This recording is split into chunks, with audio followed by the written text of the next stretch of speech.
This is Hino's Sport, bringing you that heat and that fire. All right, y'all. Errol the True Spence is all right. Let me say that again. Errol the True Spence is okay, folks. What Errol the True Spence doing is what we call strategic planning. The guy just got out of a car crash. He understands right now the boxing world is either talking about him good, bad, and ugly. Let me say it again. The boxing world is talking about him good, bad, and ugly. He understands this. He knows that he moves the thumb and he moves the needle at 147. So why not delay the inevitable?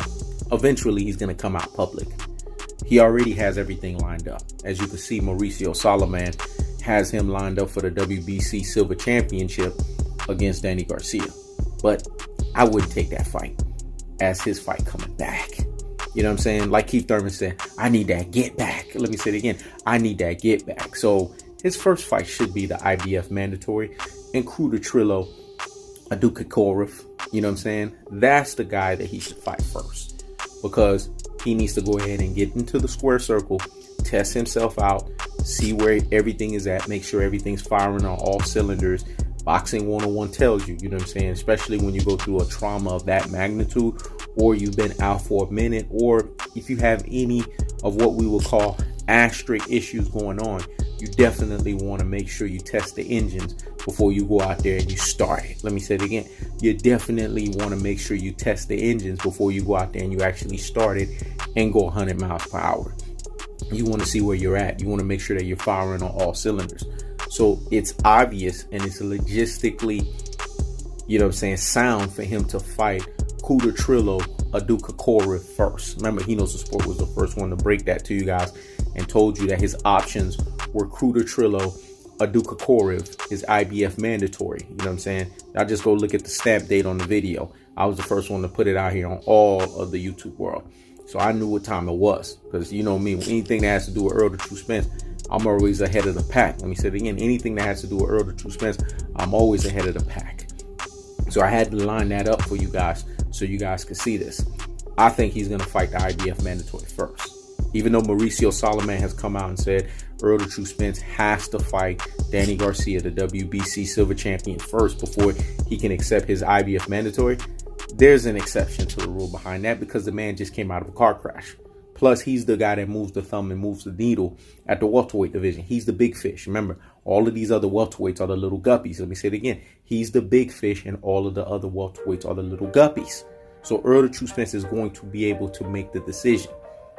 And Mauricio Solomon will sit there and say, okay, we'll consider that Errol the True Spence because of who you are and the magnitude of fighter that you are at 147. We're going to give you the benefit of the doubt because we know you just came out of a traumatic situation. We have to make sure that you're clicking and firing on all cylinders before we put you in with the likes of a Danny Garcia. Because remember, Danny Garcia, even though he's a second tier welterweight, he's part of the upper echelon of the welterweight division. I have him ranked number 5 on my list. I have actually Yordenis Ugas ahead of him. As a matter of fact, why is Yordenis Ugas went down in the welterweight rankings? Let me say it again. Why has Yordenis Ugas went down in the welterweight rankings? See, this is the fuck shit that He Knows the Sport's been talking about. If you guys remember last week, I talked about this. Errol the True Spence is the big fish, but Yordenis Ugas is the real and the true boogeyman. Let me say it again. Yordenis Ugas is the real and the true boogeyman of the welterweight division. So why is Yordenis Ugas not moving it up? Because now what the welterweight division is doing, because He Knows the Sport was the first one to tell you guys, because He Knows the Sport is bringing you that heat and that fire. I told you the welterweight division was going to be at a standstill. I knew this because we know that Errol the True Spence is the only one. It's not winter season. It's not summer season. It's strap season. Let me say it again. It's not winter season. It's not summer season. It's strap season. He's the only motherfucker that got the strap around his waist that's asking, hey, let's clean up the division. Let's make sure 147 is looking the way it's supposed to, because we need unequivocally and unquestionably one real champion. Let me say it again. We need unequivocally and unquestionably one real champion. We need to define who is the undisputed fighter at 147. And you can't have Manny Pacquiao, his rabbit ass, you know what I'm saying, AARP retirement Pac-Man style holding up the damn division because he wants to fight a 20-year past his prime Amir Khan.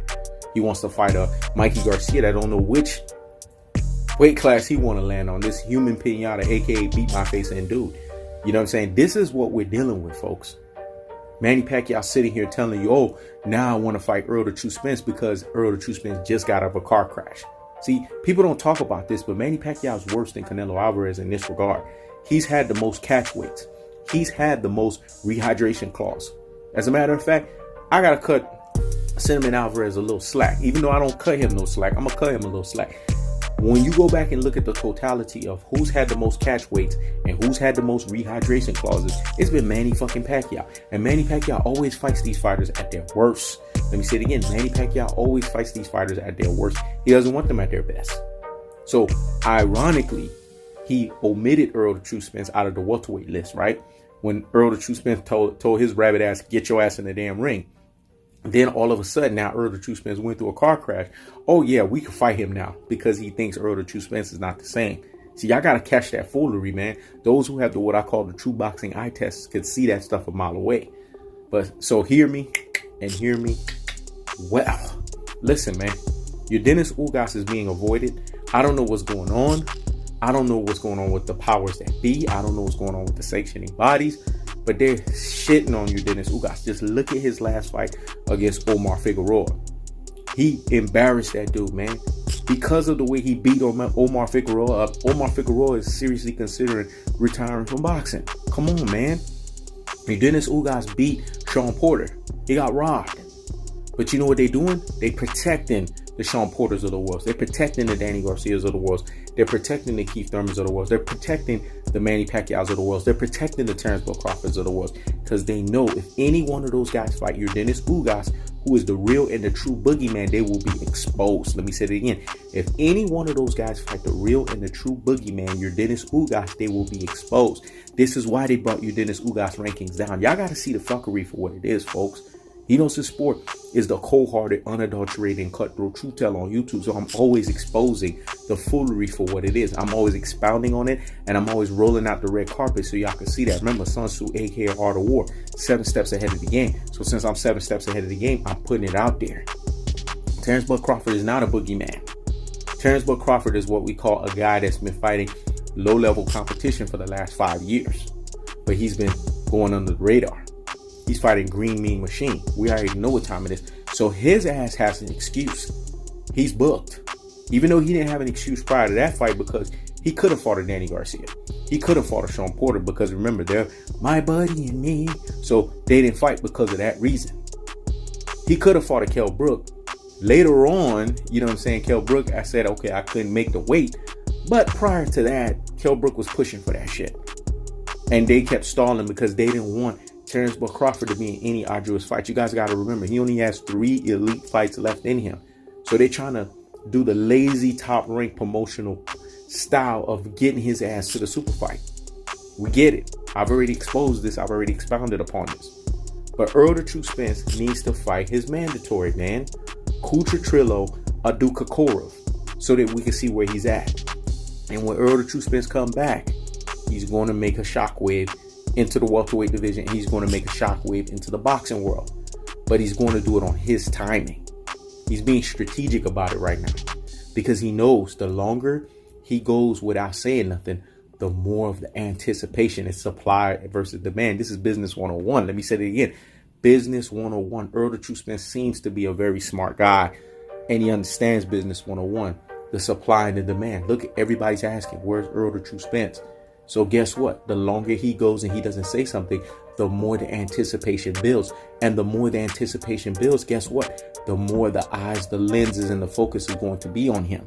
So eventually when he shows up, it's going to be an explosion on social media. It's going to be an explosion everywhere.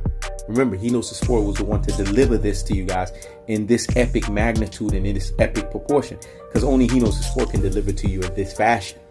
So again, He Knows His Sport is bringing you that what? That heat and that fucking fire, folks.